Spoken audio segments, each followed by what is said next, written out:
Y una noche más entramos en el territorio de la escritora María Cabrillana y esas palabras que no ha conseguido llevarse ni el tiempo ni el viento. Una puerta cerrada, ¿cómo os diría? Buenas noches, María. Buenas noches. ¿Cómo estás, amiga? Pues encantadísima de estar aquí y seguir con el tema que me tiene ocupada estos últimos lunes. ¿Los envenenadores? Y envenenadoras. Y envenenadoras. Porque es así. De cada 10 envenenadores, 7 son mujeres. No me digas. Claro, es la fuerza física, como le hablaba aquí fuera de micrófonos a Miguel, o mejor dicho, la falta de fuerza física pues hace que el veneno sea más usado por las mujeres, claro. Uh-huh. O sea, tiene que ver un poquito con la astucia femenina, ¿no? Como La no puedo paciencia, contigo, pues te voy a dar venenito en taza de plata, ¿no? Claro, y son pequeñas dosis, mucha paciencia, mucha mala idea, porque también es mucho rencor o mucha codicia también, mucho deseo de poder sobre las personas que tienes alrededor.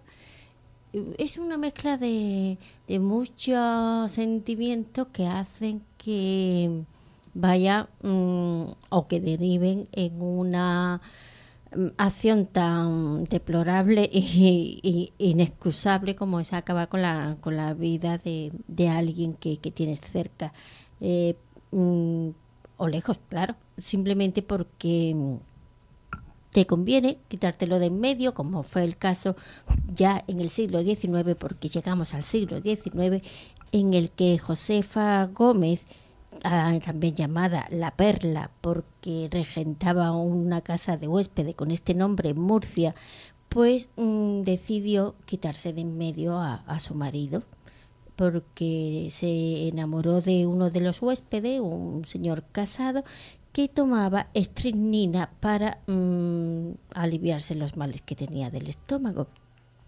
Y su amante le aconsejó, según declaró ella después ante el juez, que le pusiera unas gotas de estricnina en el café a su marido para que éste dejara de su afición al juego y también se le calmara los celos. Así que el buen señor, cuando se tomó el café y se fue para el teatro, porque le gustaba la buena vida, tuvo que volverse, no llegó a ver la obra porque cayó fulminado, preso de grandes convulsiones y totalmente desfigurado quedó cuando llegaron las autoridades a verlo, y con él la criada que de 13 años, que también tenía esta perla de mujer que era Josefa, y era perla en dos sentidos. Perla, como decimos nosotros cuando es alguien que se las trae, y perla porque era muy atractiva y bellísima. Tanto fue así que despertó la compasión de todos los murcianos, o de gran cantidad de ellos, de las autoridades.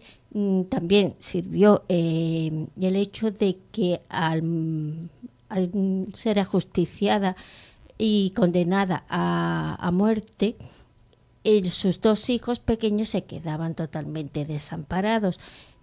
Y esto provocó que tanto la población murciana como las autoridades pidieran el indulto, y que al no ser concedido hubiera el gobierno que mandar 40 soldados de infantería para mantener el orden en Murcia. Cuando el verdugo llegó a la ciudad de Murcia, pues poco más o poco menos que fue apedreado, y por lo menos más de una pedrada recibió, y ningún mozo en la estación de tren se ofreció ni quiso a llevarle los instrumentales para la ejecución. Hasta la mismísima reina, hasta Afonso XII, hasta el mismísimo Papa, llegó la petición de indulto de esta mujer, de Josefa, pero Cánovas del Castillo, que era el que gobernaba entonces, el presidente de la nación, dio por respuesta una negativa debido a la gran cantidad de crímenes que se cometían en aquel tiempo, y entonces pues sirvió la ejecución de Josefa, que fue la última ejecución pública que hubo en España, sirvió de ejemplo para que desistieran de utilizar estos métodos. Siempre me he preguntado qué es lo que hace que una mujer, en lugar de hablar con su pareja, con su marido o con el supuesto envenenado, decida pues precisamente eso, darle venenito en taza de plata. ¿Qué es lo que sucede? Pero esto es un problema social también, ¿no? Bueno, es social, pero... Aparte de una psicopatía por parte del sujeto que la padece, evidentemente, pero ¿qué es lo que hace que una persona, en lugar de hablar, de negociar, de arreglar problemas, de solucionar lagunas, se decida envenenar a otra? Pues yo creo también que es la educación recibida. Tú piensas que en aquel momento también el adulterio, por ejemplo, estaba muy penalizado y tan mal visto que como... Bueno, quizás me he adelantado al decir el adulterio, simplemente como pareja, ¿no? Como pareja. El machismo que había, yo creo que no daba lugar tampoco a que hubiera comunicación en el matrimonio, porque cuando hay casos de envenenamiento, si tiramos de la manta, siempre hay detrás malos tratos, o que no es todo tan simple. Y por supuesto la falta de diálogo siempre, ¿no? Pero es que no es tan fácil como decir vamos a sentarnos y vamos a hablar. Si es hoy mismo con tanta información como hay, y las parejas es raro cuando se sientan pues a hablar, imagínate entonces. El compañero Miguel tiene un apunte, ¿a que sí? Sí, no hay que olvidar además el contexto histórico en el que nos habla María. En aquellos momentos, una discusión familiar en el que había una separación de esposo y esposa significaba que la esposa se quedaba en la más absoluta indigencia, tenía que irse a vivir con sus padres, ya no tenía ni iba a tener ningún tipo de independencia ni ninguna posibilidad en su vida. Con lo cual, una manera de conseguir la libertad ante la esclavitud de un macho, en fin, típico de aquellas épocas, pues era ni más ni menos que quitárselo de medio, que entonces como viuda pues tenía muchísimos más derechos y privilegios que los que como nunca iba a disfrutar como esposa. Sí, no hemos mencionado, María, perdona el inciso que te interrumpa, que el envenenamiento es una muerte lenta. Es una muerte que puede llegar a ser terrible. No, estamos obviando esto, pero no es una muerte rápida como un tiro, como es algo lento y que puede ser terrible a veces. Sí, por eso digo que se necesita mucha paciencia, mucha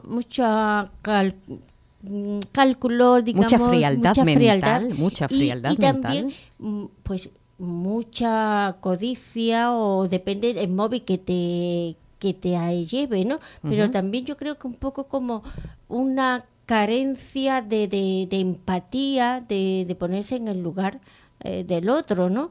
Y ya que me voy a pasar porque no pensaba tocar todavía este caso, pero ya que ha salido el tema, el caso de las envenenadoras de Nagirev, que fue un pueblo húngaro junto a Budapest, y lo que ocurrió aquí es que casi todas las mujeres del pueblo se convirtieron en envenenadoras.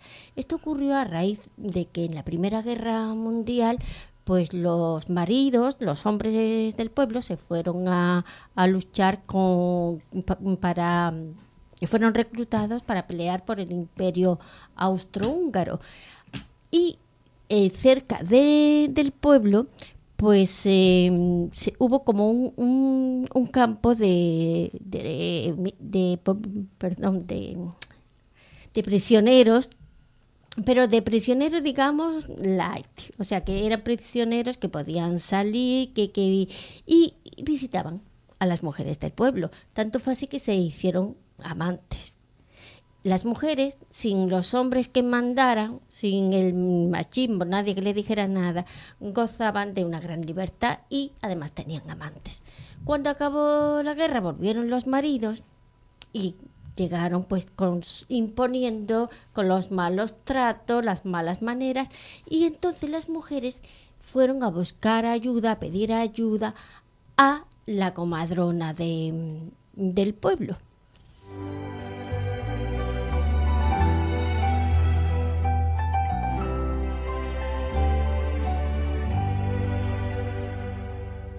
Él me quiso tanto,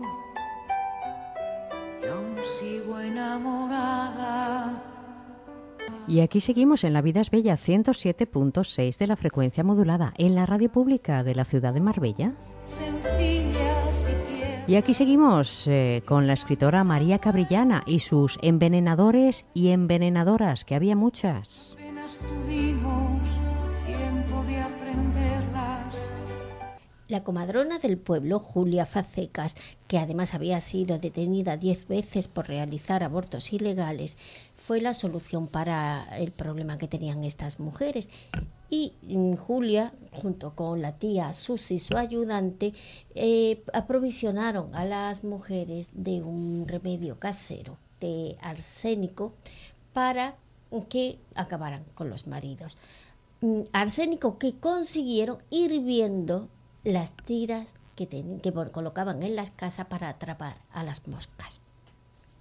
El caso es que estas mujeres pues se quitaron de en medio a unas al marido porque no le permitía que tuviera tantos amantes como ella quería, otro porque era aburrido, otro pues porque quería mandar, y tanto fue así que llegaron hasta a envenenarse entre ellas o a envenenar a sus propios hijos ya mayores pues porque les incomodaba. Cuando fueron ajusticiadas, los cuerpos de 8 mujeres que fueron condenadas a muerte fueron colgados durante horas en la comunidad de Naguiref y fueron expuestas como muestra del horror que se había vivido en el lugar por casi 3 lustros. Hay que decir que estas mujeres se denominaban a sí mismas fabricantes de ángeles. El nombre es precioso, ¿eh? Sí, María, tremendamente literario. O sea, sí, muy es que no lo habíamos dicho hoy. No veía yo la parte literaria de las envenenadoras, pero mira, ya lo hemos encontrado. Sí, y en esto de las envenenadoras no se libra a nadie, ni tiene nada que ver la edad, ¿eh? Porque tanto encontramos envenenadoras ya más mayores, como fue el caso de la viuda de la viuda negra llamada Marie Besnard, que vivía en un pueblo de Francia, en Loudun, y ella no reparó en cargarse a todo aquel que pudiera dejarle pues una herencia, porque era muy sospechoso que fueran cayendo pues su marido, su tía, su abuela, su suegro, su suegra, su cuñada, su padre, su madre, 2 primas, un vecino y una vecina, y heredara de todos ellos. Claro, esto hizo sospechar a la policía. Es más fácil que envenenen a un rico que a una persona, bueno, normal, que no tiene un gran patrimonio. Pues según tu experiencia, ya llegaremos a... Bueno, según tu experiencia, no, lo he dicho mal. Sí, según tu documentación. De envenenadora. Según tu documentación. Pues normalmente no tiene por qué. ¿No? Si así como hablábamos antes, que en la antigüedad era como la aristocracia, tanto en los egipcios, en los romanos y griegos, después ya el veneno estaba al alcance de casi cualquiera, porque ya te digo, estas mujeres sacaban el veneno de las tiras de las moscas para matar moscas. Y el caso de la viuda, aquí no está claro si era una asesina de verdad o era inocente, porque en todos los cadáveres que se exhumaron encontraron cantidades de arsénico, pero no lo suficiente y para haber acabado con ellos. Ni tampoco nadie pudo atestiguar que la hubieran visto comprar arsénico o producto que lo contuviera, ni tampoco suministrárselo a los fallecidos. Así que al final, después de 10 años de juicio de estar entrando y saliendo en la cárcel, pues terminó siendo absuelta por falta de pruebas. O sea, aquí da igual la verdad o la mentira, está claro, ¿no? Lo vemos en las películas y en la vida real. Aquí lo que importa es lo que tú puedes demostrar delante de un juez. Claro, aunque seas una envenenadora en potencia. Y de los abogados, porque esta madame tuvo muy buenos abogados. Pero como decía antes, la edad, pues es que tampoco te libra de la edad, porque es que tenemos el caso de Piedad Martínez del Águila, otra murciana, por cierto, que con la edad de 13 años, pues no fue nada piadosa, a pesar de su nombre, porque era la mayor de 9 hermanos. Y claro, la niña quería jugar, quería vivir su infancia y se la habían quitado porque tenía que estar cuidando a los hermanos pequeños, limpiando, lavando, fregando. Así que decidió quitárselos de en medio a los pobres hermanos poco a poco. Y bueno, poco a poco, pero sin prisa, pero sin pausa, porque en muy poco tiempo pues envenenó a su hermana de 10 meses, después al hermano de 5, después a la hermana de 4 años y terminó envenenando a un hermano recién nacido. Claro, al principio los vecinos pues no se acercaban a ello pensando que tenían una enfermedad contagiosa, pero la policía sospechó y pudieron descubrir que la pequeña fratricida, la Piedad, había suministrado cianuro a sus hermanos. ¿Cómo lo había obtenido? Pues extrayéndolo de un matarratas, mezclando el matarratas con el DDT que la chica utilizaba para limpiar los metales. Él me quiso tanto, y aún sigo enamorada. Juntos atravesamos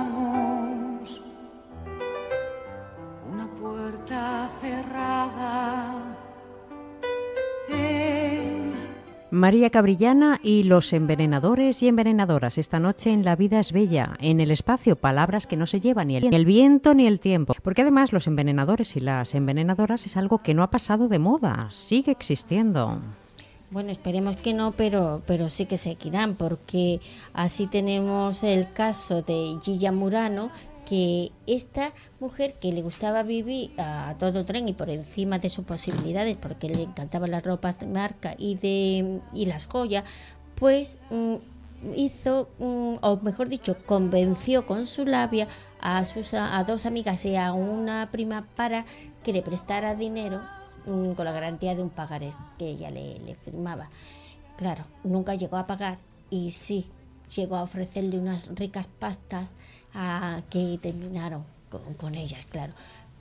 De todas maneras, esta mujer llegó a ser también, porque no sé qué pasa con las envenenadoras, que se ganan como al público, y más ahora que pueden recorrer platos de televisión, y consiguió pues la simpatía también del pueblo argentino, de la mayoría del pueblo argentino. Y finalmente, después de estar 16 años en la cárcel, y eso consiguió también ser absuelta, y de agradecimiento le envió bombones al juez. No sabemos si los probó. ¿Bombones envenenados? Bueno, espero que no llegara a eso. Y no quiero tampoco pasar sin mencionar el caso de Rasputín. Famoso. Rasputín, que también debido a la influencia que tuvo ya sobre la zarina y eso, pues lo intentaron también acabar con él. Pero en este caso utilizaron el cianuro de sodio, que en contacto con el ácido clorhídrico del jugo gástrico se transforma en ácido cianhídrico. Y esto hace que sea un veneno rápido y letal que basta con 0,01 gramos para matar a una persona en 30 segundos. Y además tiene un olor a almendras. Así que con un pastel de almendra pues quisieron encargarse a Rasputín, además de echarle el cianuro de sodio en el vino y en todo lo que pudieron de la gran comilona que le ofrecieron. Pero Rasputín era mucho Rasputín y no había manera de cargárselo. Así que pensaron que era brujo o algo así y tuvieron que terminar con él a tiros. Y no bastó tampoco un solo tiro, ¿eh? Pero el caso es que es probable que Rasputín sufriera de anacloridria, es decir, falta de ácido en el estómago, y por esto el cianuro no pasaba a ácido cianhídrico, es decir, que no se le pudo convertir en veneno. Hay que decir también que el ácido cianhídrico ha tenido dos aplicaciones bastante reprobables en la historia. Una fue el gas empleado por los nazis para el exterminio masivo de judíos y también fue el gas con el cual se ejecuta a los sentenciados a muerte en la cámara de gas en Estados Unidos. Y como queda poco tiempo, no quiero pasar sin mencionar el caso de Charles Cullen, que este fue un enfermero, un alma caritativa, que decía que ayudaba a morir a los pacientes, que tenía ya una enfermedad muy grave, pero realmente los que murieron no tenían una enfermedad tan grave. Y no fue excusa, desde luego, para acabar con 40 personas administrándole digotocin, que era un medicamento para el corazón. Como tampoco sabemos si Víctor Yushchenko hubiera muerto o no, si hubiera cambiado pues la historia allí en Ucrania, si no hubiera sido envenenado con dioxina, lo que provocó no su muerte, pero sí, como recordamos, un rostro totalmente desfigurado con pústulas y quistes. Y también el caso, ya también muy reciente, de Litvinenko, que era el espía que estaba llevando, un espía ruso que estaba llevando el caso de la muerte de Politkovskaya, que recordaréis que fue una periodista rusa que era una activista por los derechos humanos y que era reconocida por su oposición al conflicto checheno y al presidente ruso Vladimir Putin. Este espía fue envenenado con talio y probablemente recordéis su imagen en la que aparecía en los periódicos totalmente calvo, con una alopecia, sin ningún vello y cómo encontró así la muerte, ¿no? Porque todos sus órganos vitales dejaron de funcionar y se quedó sin defensas. Esto provocó también un conflicto diplomático entre Rusia y el Reino Unido. Y como ya quiero terminar, me dejo muchos casos en el tintero, todos muy interesantes, pero después de 3 semanas ya vamos a finalizar con los venenos. Estamos ya medio envenenados aquí. Ya estamos Nos intoxicados. Imaginamos todas las formas posibles de que a uno le envenenen. No, pero ya lo que tenemos es mitriditadismo. Sí. Acuérdate de la palabra que aprendimos. Cierto. Ya somos inmunes al veneno. Bueno, pues me gustaría terminar diciendo dos frases. Una de un toxicólogo, Yeyaratán, que dice: no hay sustancias inocuas, solo hay formas inofensivas de manejarlas. Y otra de Peter Lazan, que dice: medicamentos y veneno son a veces la misma sustancia, administradas con diferente intención. Me quiso tanto, y aún sigo enamorada. Juntos atravesamos una puerta cerrada.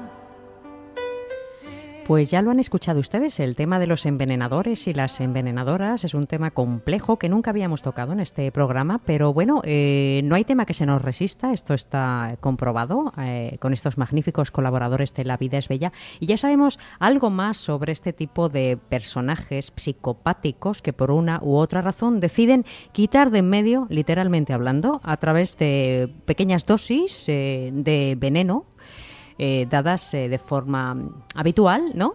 Y que pues acaban con la vida de una persona, o por lo menos disminuyendo su salud. ¿A que sí, María? Sí, así es. Incluso hay casos como la de Amparo con... Amparo, hay un Amparo que era envenenadora. Sí, ¿no? de la envenenadora de Sagüellanos, creo que sí, me se suena un montón llamaba, ese caso. Porque desde el año 2007 estuvo paseándose por los platós, incluso se presentó al polígrafo y en esto la Amparo Calleja, la envenenadora de Socuellamos, perdón, que no daba con el nombre. Que incluso siendo ya sentenciada porque el marido la borró de la cartilla, imagínate tú, de la cartilla de ahorros, sí, donde le ingresaba la pensión, y siendo sentenciada, pues ella siguió paseando por los estudios de televisión, algunos estudios de televisión, y consiguió también que la gente la apoyara. Al final, por supuesto, cumplió condena. Hay gente para todo, ¿eh? También yo pienso que nosotros todos somos responsables porque que haya sido condenada ya con una sentencia y que puedas aparecer en la tele, y no es ese caso, con una desfachatez tremenda y se manipulando para que piense que es el pueblo el que te tiene manía, el que te está tratando mal, que tu marido te trataba mal cuando tú estabas envenenando a tu marido, ¿no? Cierto. Es que hasta dónde está la moral, la ética de los medios de comunicación y por supuesto de los que lo vemos y optamos por ver ese programa para, no sé, hacer juicios paralelos de casos tan graves o de tan todo, graves, ¿no? Es que ahora todo vale, ¿no? Pues es que no hay vidas también muy anodinas, ¿no? Que no necesitan tampoco, no tienen grandes altibajos, ni desgracias, ni miserias, ni tampoco glorias. Hay vidas en las que nunca sucede nada. Y si sucede algo es cuando el protagonista no está. Gracias, María Cabrillana. Gracias. Siempre es un placer que estés con nosotros. Yo vuelvo a remitirles a todos ustedes a ese sitio web de María Cabrillana, en el que también pueden escuchar fragmentos de este programa, de su sección. Pueden escuchar a los capitanes que no abandonan el barco, pueden escuchar a las envenenadoras si se lo han perdido en YouTube. Y también pueden ir a www.decalisombras.com. Un libro que no deben perderse todos aquellos que quieran saber algo más sobre la vida en los pueblos, nostalgia y buena literatura. Gracias, María. Gracias a vosotros. Tal vez aún me recuerda, un día se marchó